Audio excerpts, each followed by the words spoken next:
I'd like to call the meeting to order. The first thing I'd like to do is if we could stand, do the Pledge of Allegiance, please.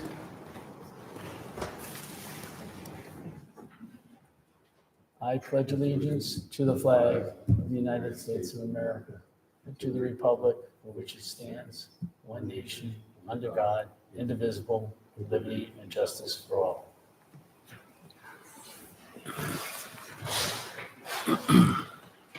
I'd like to open, open the public hearing for, I'll make a motion to open the public hearing for the FY26 Webster Water and Sewer rate setting hearing. any second? Second. Okay, the meeting is now open. The public hearing, excuse me, is now open. We'll start with the rate study presentation by Ty and Bond.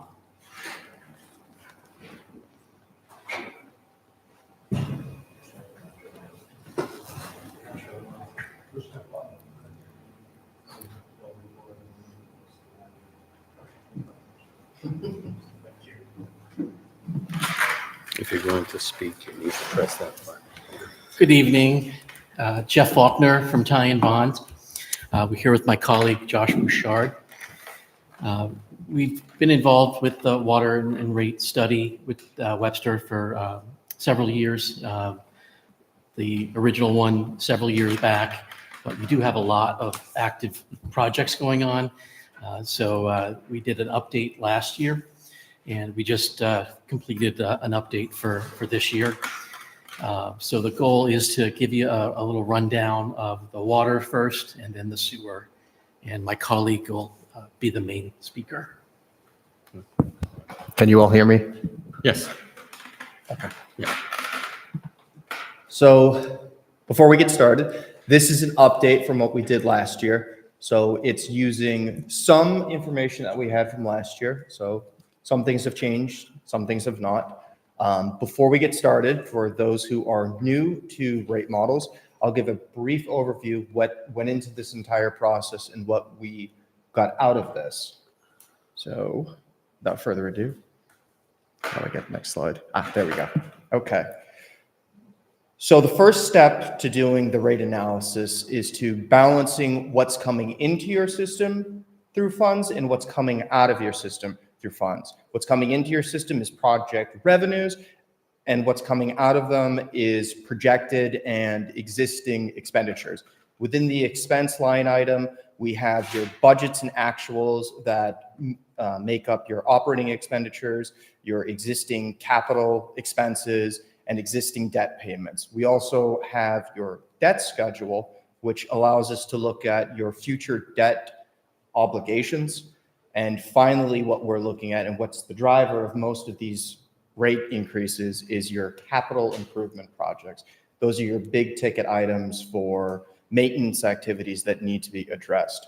On the flip side, for funds that are coming in, we utilize usage and rates to establish a baseline of what your revenue coming in through user rates are, through other non-rate revenue sources. And to ensure that we're doing this in an accurate means, we look at your existing revenue reports to calibrate our model to make sure that we're doing things in an appropriate manner. Once we have all of that information together, we can calculate what's called the net revenue, which is the difference between your revenues and your expenditures. It allows us to figure out where your enterprise fund is going and allows us to make some educated guesses onto where rates should be to establish a certain amount of funds in your enterprise fund. After that, we can establish what the user costs are associated with those rate increases, figure out what the equity and affordability of those rate increases are going to be on your customers, and to see if we're out of line with some of those rate increases.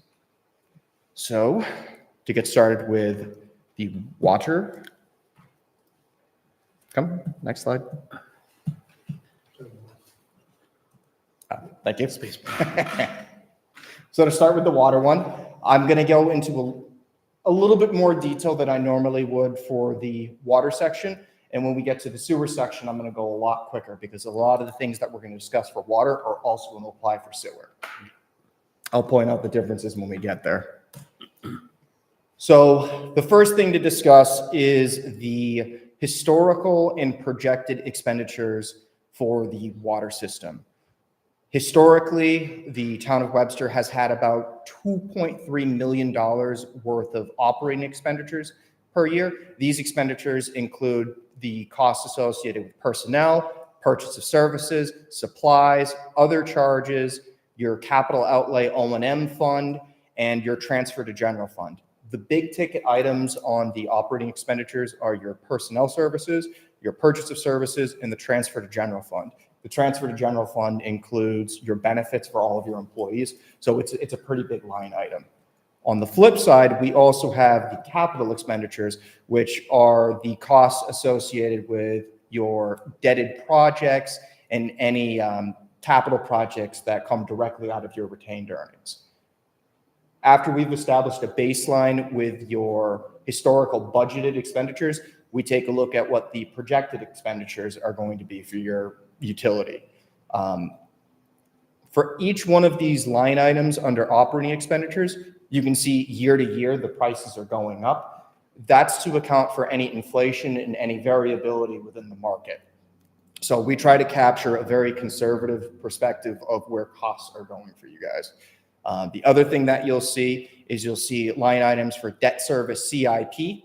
Those are proposed projects that we'll look at later that are your big ticket line items that are going to need to be debted into the future. You can see big jumps from fiscal year 27 to fiscal year 28. That's when your PFAS plant starts to get paid off. So you've got a lot of capital projects that are coming your way.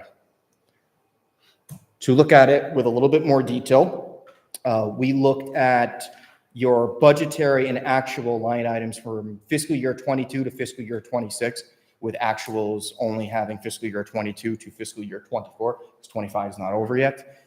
And we've provided trending graphs for you to take a look at. You can see that year to year, your expenditures are going up, and we're trying to look into the future and trying to capture that ever increasing cost that each line item is going to have. So the big picture item on this slide is going to be the escalations. For each line item, we've discussed with the town and based on historical information, have established these escalation factors. The one that is going to stand out the most to you is probably the transfer to general fund, which, as we've discussed previously, is the benefits for all of your employees. There's a lot of variability with that item right now throughout the state, throughout the nation. No one knows what's going on with this. So we're trying to be conservative, and that's why we have 10% escalated year to year for it. The next big item is your capital expenditures. We're looking at about $30 million worth of capital projects from fiscal year 26 all the way to fiscal year 31. These projects range in scope, costs, and interest rates. So we've got three types of projects on here. We've got rate-funded projects, which are one-time payment projects that come directly out of your enterprise fund. These are typically a little bit less expensive, around the 500 or less range in dollars. We've got these debt-funded projects that have an interest rate of 5% and typically have a term of 20 years, so you'll be paying those off for 20 years. And then we've got the special green ones, which are SRF projects, which are for your PFAS plant. And those have 0% interest, have some principal forgiveness associated with them, and have a 30-year term on them. So those are the three types of projects here. The important aspect of looking at this slide is you'll see there's an estimated cost and an escalated cost column. The estimated cost is the initial cost associated with a project, and the escalated cost is the cost associated with the cost of the project when the project actually is going to start. So we're accounting for inflation and any variability within the market to try to be, once again, as conservative as possible. Now on the fund side, the revenues. So historically, the Town of Webster has made about $3 million across several different types of revenue streams. You've got the big ticket item here, which is your rate revenues. Those are all of your user fees and all of the costs associated with, or all of the revenue associated with purchasing water. So that's going to be the bulk of your revenue generated. You've also got these other line items here, which are all going to be combined into a non-rate revenue. They make up a smaller portion of your revenue stream, but they're very important to capture for accurate modeling purposes. What's important to get out of this slide is that you can see year to year, your revenue needs are increasing. And that's, again, to match the ever-increasing costs associated with your expenditures. Now for the most fun part, talking about rate increases. So the town of Webster in the past for the water system in fiscal year 24 has implemented a 15% across the board rate increase, and then an 18% across the board rate increase for fiscal year 25. For the next couple of years, we are proposing an 8% rate increase that allows you guys to keep about $1.5 million within your retained earnings. That's about 5 months of operation and maintenance expenditures put aside as retained earnings. Another thing to account for this one is the last time that we gave this presentation for fiscal year 26, we were proposing a 16% rate increase. So because you guys were given a little bit more principal forgiveness funds for one of your PFAS projects, we didn't need to raise the rates nearly as aggressively as we thought or intended to. So that's great news for you guys. This summarizes everything that we've discussed throughout this section of the presentation. We've got your existing debt services, which get smaller and smaller and smaller. That's represented by the gray boxes. We've got your operating expenditures, which you can see go up and up and up year to year to year, represented by the blue boxes. We've got your new debt service coming on board, represented by the black boxes. Notice the big jump in 28 and 30. That's when your big ticket debted projects come on board. And you'll notice that the revenue line is also going up. Again, we're trying to stay on top of these ever-increasing expenditures in new capital projects. And the last thing I'll say is about this portion is that your percent of operating expenditures and retained earnings stays well within an acceptable range. So. Let me ask, can I ask you a question? Sure, yes. For 28, 29, and 30, Mm-hmm. it looks like the revenue is not keeping up with the total expenses in the black. Yes. Does that mean that those rates are more likely than not going to have to go up to keep pace? So one of the benefits of you guys having a very robust retained earnings and enterprise fund is you can supplement some of these rate increases by dipping into your retained earnings a little bit. Oh, I thought you said this projected a 1.2 retained earning, this model. What's that? I thought you said this model kept for the life of it a 1.2 million.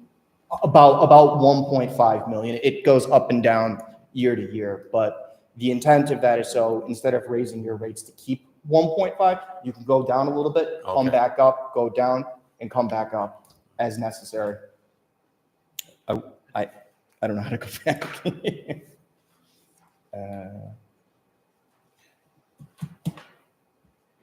Could you explain, could you explain what the capital outlay consists of? Yes, those are your smaller rate-funded projects that are, instead of having like a 20 or 30-year loan term, they're one-time projects. They're typically for smaller improvements at your treatment plants, purchase of heavy equipment, things like that. So those are capital projects paid out of retained earnings? Correct. Okay. I think the mouse is off.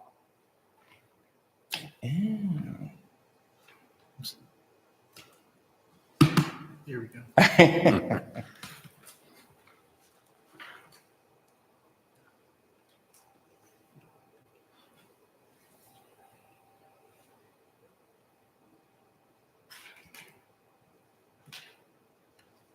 So this goes right into the sewer one. Sorry, I was running a little late this You can read that. I tried to call, but I don't have the number in my phone. Oh. Do we have any other questions on this slide before we move on to sewer? I just wanted to point out, so on the slide now is that water enterprise fund with the bar graph. That that line with the circles that's bounce around from year to year. That's the retained earnings value projected in year to year. So you want to keep that in a certain band to be safe that you have a reasonable retained earnings. So the rate adjustments up, as Josh said, you might have a flatter rate increase and dip a little bit into the retained earnings so that you're not bouncing the rates up and down.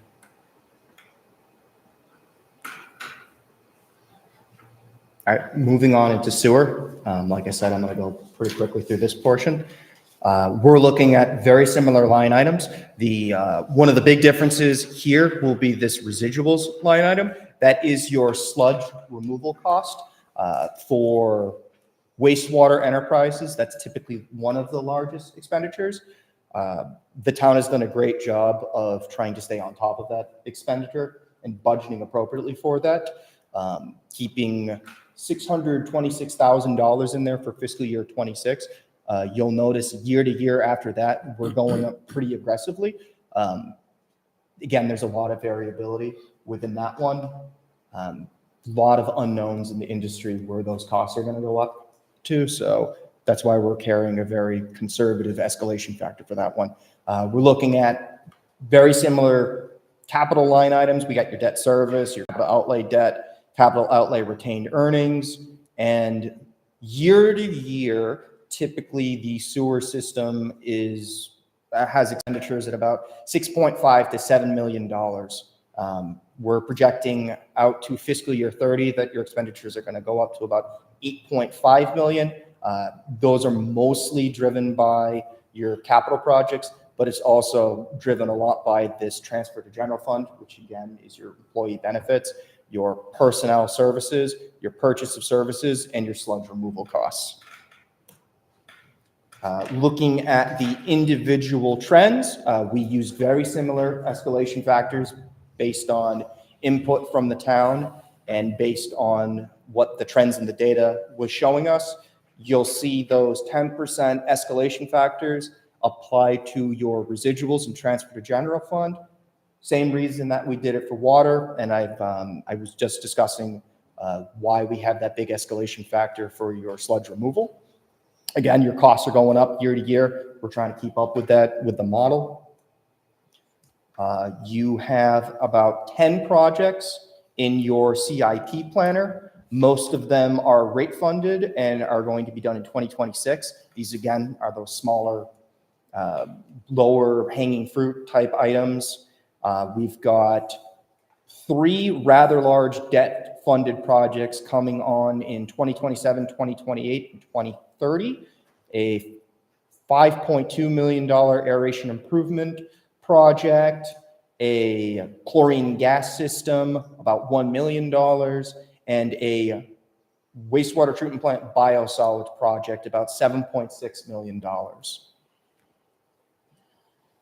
Your revenue stream, again, very similar to water. There is one key difference though, and that's the addition of this IMA line item. That's your intermunicipal agreement. That's the revenue stream that you generate from taking in sewer from Dudley and Oxford.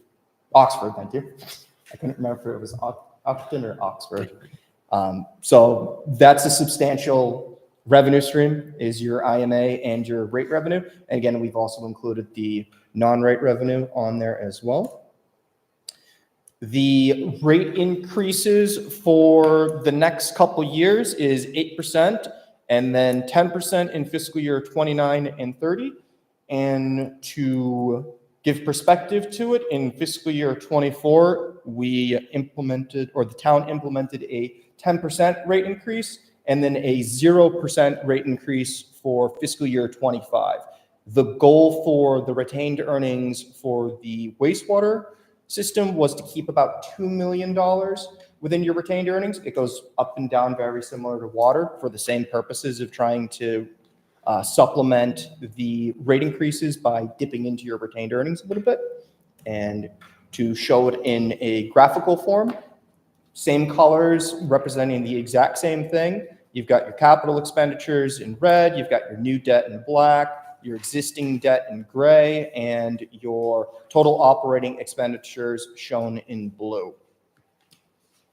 And to take a look at what the impact of the biosolids project is, because it is our understanding that the town is considering to put that project on hold, we ran that type of analysis just to see what that impact was. So the impact that it had was, instead of going with an 8% rate increase in fiscal year '26, you can get away with going with a 5% rate increase. And then in fiscal year '28, instead of an 8% rate increase, it's a 9% rate increase. But what's important to note about this is that it's a year-to-year increase. So 8% and 9% of 5% is less than 8%, 8% of 8%. Tongue twister. So that summarizes the sewer side. And to close out the presentation, this is a breakdown of a typical customer for the town of Webster using 55 gallons per day in a 3-person household, and what the bill for the water and sewer side would end up being. So in '25, the typical bill would have been about $786 for a typical water customer. The bill would then go up to about $850 in fiscal year '26 for a typical customer. For a typical senior residential customer, their bill would go from about $630 to $680. For the sewer side, you have a typical customer's bill in 2025 being $864 going up to $933. And then for a senior connection, $691 to $747. We also ran this analysis without the biosolids project under here. So it goes from $864 to $907 for a typical residential, and then $691 to $726 for a senior connection. So these are a lot of numbers.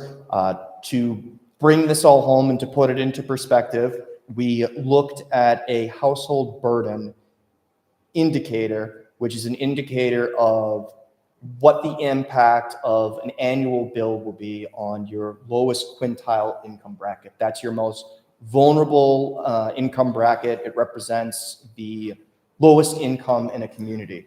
And what we aim to do is we aim to have 7% of the lowest quintile income to be made up of water and sewer bills.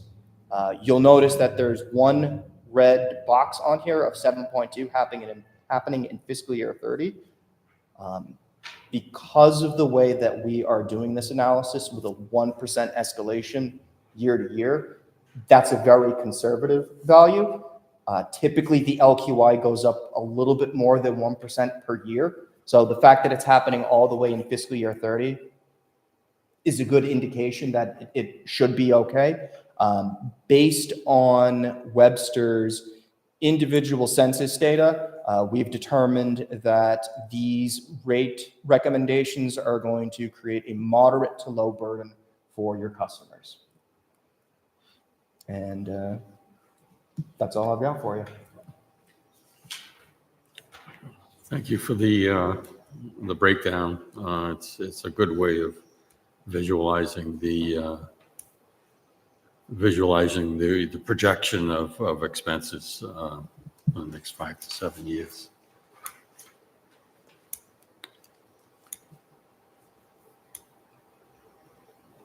We should talk a little bit about the biosolid part of the sewer and explain maybe if if you could, Tom, to what we're talking about and why that is.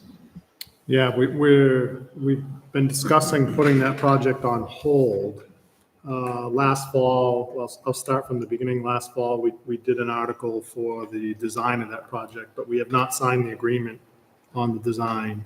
In the meantime, we've been in negotiations with Upper Blackstone for possible liquid sludge disposal. We're still working through that agreement as we speak and hope to resolve it over the next month or two. If we're able to secure a place to dispose of our liquid sludge, we will probably, or most likely, push the project off at least a few years to get a better handle on if that biosolids project is the best solution for us, or if we continue to dispose of our residuals, liquid residuals, at a local facility. We currently are contracted with Synagro out of the Woonsocket incinerator, and we're contracted through 2027, but Synagro has informed us that there'll be a 50% reduction in our disposal come January of 26. So that's this fiscal year coming up. And it's very volatile and very much a moving target. So it technically could happen any day where they reduce our deliveries. So we're trying to plan for the worst. We're also trying not to spend money if we don't have to. I think the town of Webster will eventually be forced to do a dry cake product, just like many other communities in Massachusetts. But the longer we can put it off, I think the better off we'll be for the time being. But it might be inevitable, and we may have to do it sooner rather than later. You should note that the design is a 1-year process, and construction is probably another year process. So it's not something we can put on hold forever.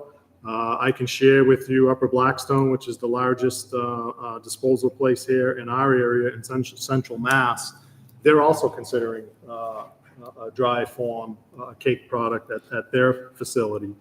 They've told me verbally that they'll always do liquid, but it might be a small amount for the smaller communities that can't afford to go to a cake product. The cake would give us more options.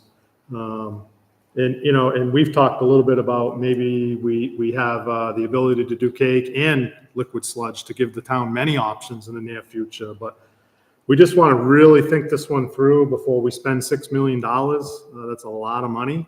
But we don't want to be with our backs up against the wall, scrambling, trying to figure out where to dispose of our product.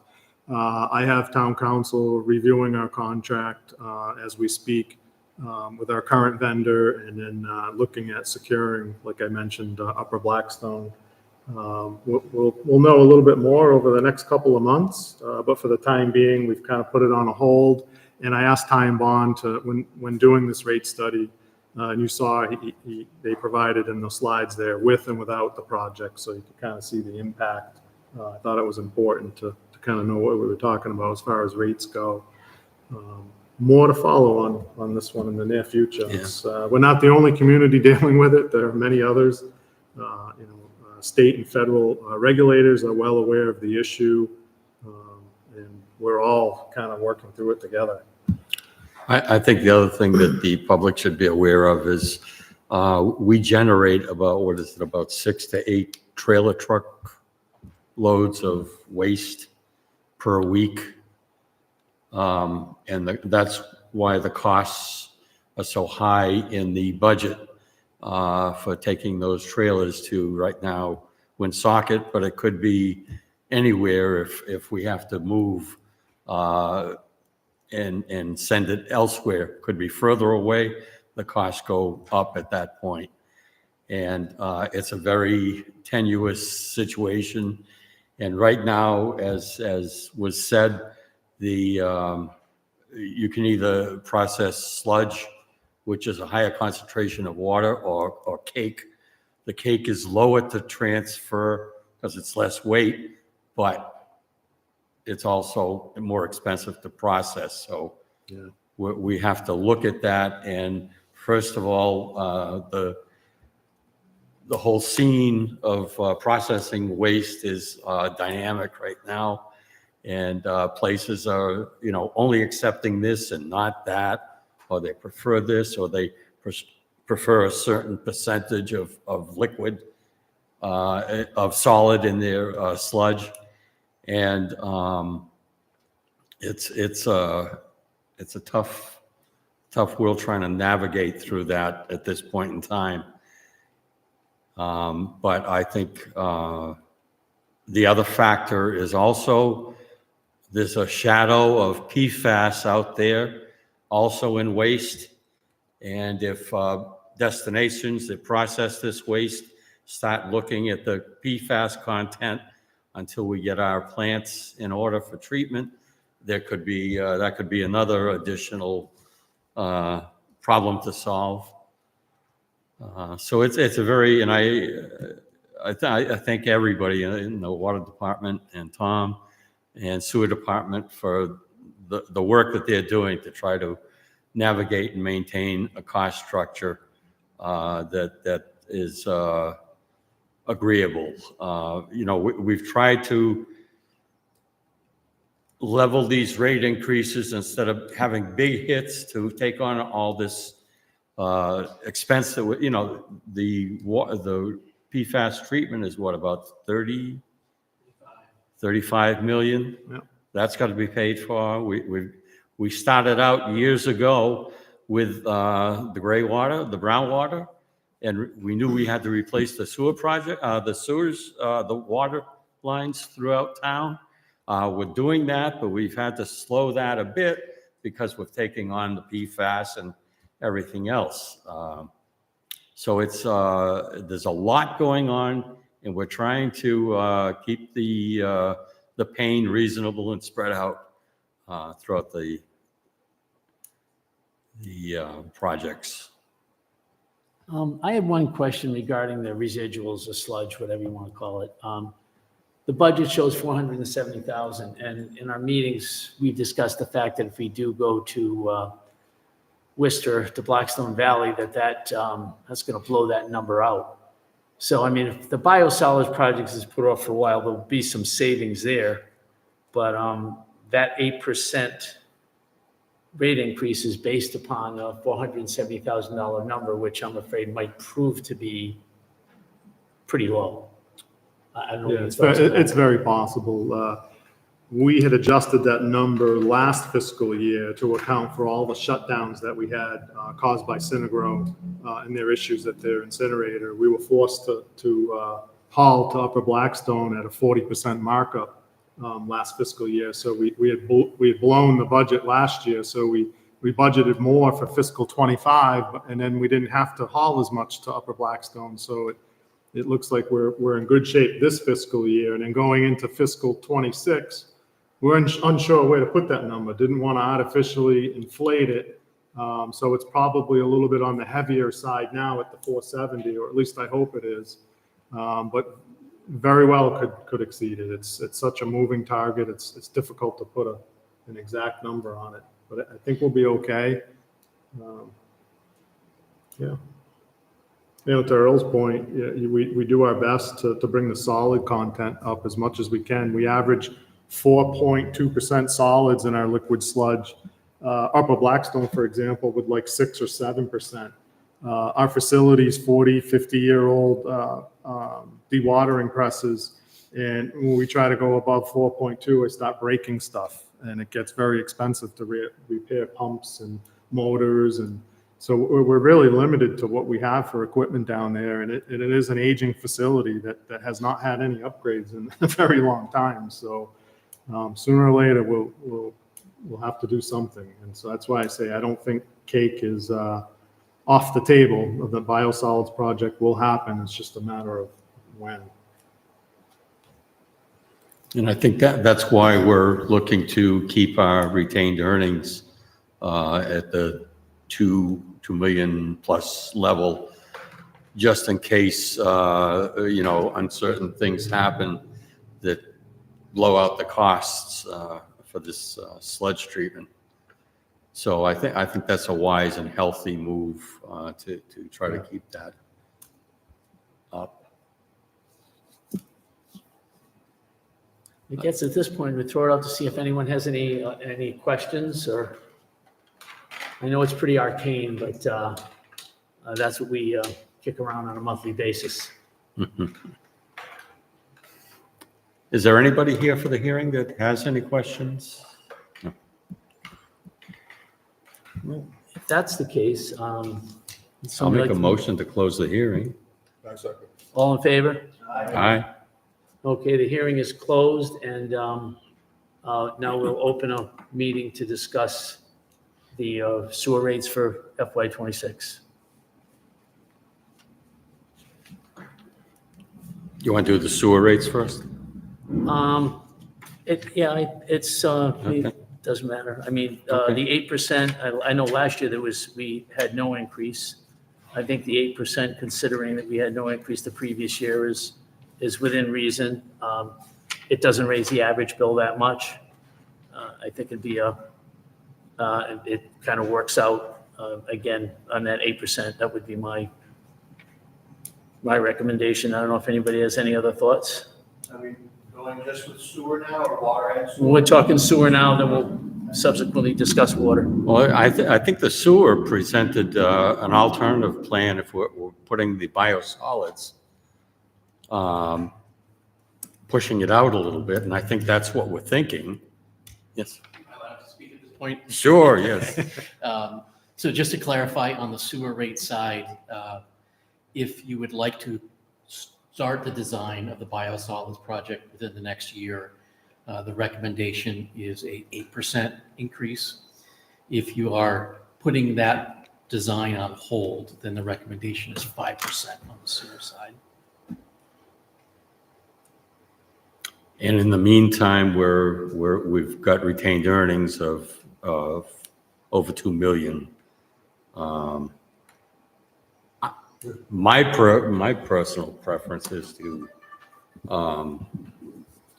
keep it at 5% and do the project, push it out a year and look at it next year. We'll see where we are. We'll see where the industry is.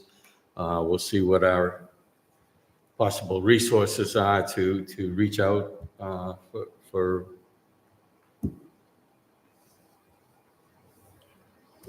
Tom, do you have any thoughts on pushing out the design for a year? Does that create any issues? Just, you'd be best to. I would feel so much better if I had Upper Blackstone secured, which I was hoping to have that done before this meeting, but it didn't happen. It seems likely that I will have a spot at Upper Blackstone. They've kind of verbally told me that, they will accept our product. They were very concerned over Webco's material, and after a very thorough analysis, they seem to be okay with what Webco's hauling in. And then we were able to find some old documentation from the mid-90s where EPA and DEP had met with the town of Webster and said it was perfectly acceptable to take the Webco product and put it directly into our digester. So that was the big concern with Upper Blackstone, is that the product didn't belong where we've been putting it. But it turns out the regulatory, state and federal, kind of blessed it and said it was fine. And then after a thorough analysis of the product, I think Upper Blackstone's very comfortable. So it's, I would love to do the lower rate, definitely, to ease the pain a little bit on the customers. I'm just concerned that what if Upper Blackstone doesn't pan out? And now we're really behind on that design, and it takes a year to get it complete. That could put us behind quite a bit. Yeah, I guess that's the concern. The big danger there is, of course, the lower rate would be nice, but if the deal with Blackstone does not work out, then next year we're looking at a bigger than 8% increase in order to catch up. Possibly. The bigger concern for me is where do I bring the product if Synagro shuts me off tomorrow, which they've been all over the place. I mean, that could happen any moment. They're not very transparent, and when they shut down, it's very abrupt, and it's, oh, hey, we're shutting you down for 2 weeks. Good luck. I mean, my feeling is people are, I think tension is up right now with everything that's going on, not knowing the cost of living, impact that could come about. In the current political climate. Yeah, and call me compassionate, but I'm tending to recommend the 5% sewer for this year and keep our fingers crossed. And the year after next, we're going up to 9 and 10%. So if we have to jump to 9 or jump right to 10%, Yeah. it's there for us to do that. If we had to, couldn't we come to the fall town meeting with an article for retained earnings? To pay for the Yeah, design? yeah. We're only 6 months behind instead of a whole year Right, behind. right. And maybe by the fall. That's why I'll have a I'm better glad to idea. see a hefty retained earnings account in Yeah. there because it gives us that flexibility. But So you think that if we had to, if the urgency changed and we needed to go with the planning, with the design 6 Yeah. months out? At least we're not waiting till next May. So can I just add something to that? Sure. You already appropriated the 500,000 for design, so I'm not even sure you would need another town meeting. Well, I think it was for for through debt services. that. It was approved as debt service. I'd have to check on that, but I believe that that is the case, yeah. Right. but the opportunity is still there. Yeah, I Depending. mean, on- technically, we could sign the agreement this summer because it's included, but next year you'll have to probably increase the rate a little bit more to Right. catch back up to Dan's point. Right. Well, I'll make a motion for a 5% increase on sewer rate. I'll second that. All in favor? Aye. Aye. Aye. Okay, it's unanimous.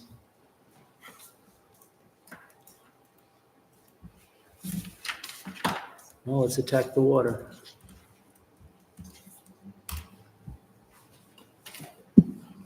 Now, the water was also recommended 8%? Correct.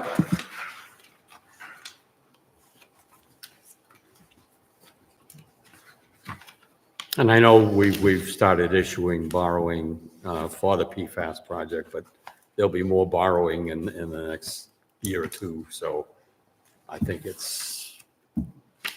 goes along with the $30 million expense that. And the borrowing doesn't hit right away. It's usually a year later Yeah, anyway. yeah, So, I mean, technically, in a month or two, we could sign the agreement with Ty and Bond and say, move forward Yeah, as approved. yeah. But on the water side, if we don't go the full 8% now, I could see where we'll be playing catch up. We have to have the huge increases in the future. I'd like to avoid that. Oh, yeah, yeah. I agree with the 8%, yeah. Dan and Mark, any thoughts on that? I'm good for now. I'll make it easy. I'll make a motion for an 8% increase on the water rate. I'll second that. All in favor? Aye. You're easy, Mark. Okay, That's it. I think that should wrap up what we needed to do tonight. Somebody want to make a motion to adjourn? Is there anything else, Tom, before we close up? No. Meeting May 1st, just so, Soon. that's it, yeah, yes, it is. I'll make a motion to close, Second. to adjourn. All in favor? Aye. Aye. Thank you. Thank you. Thank you.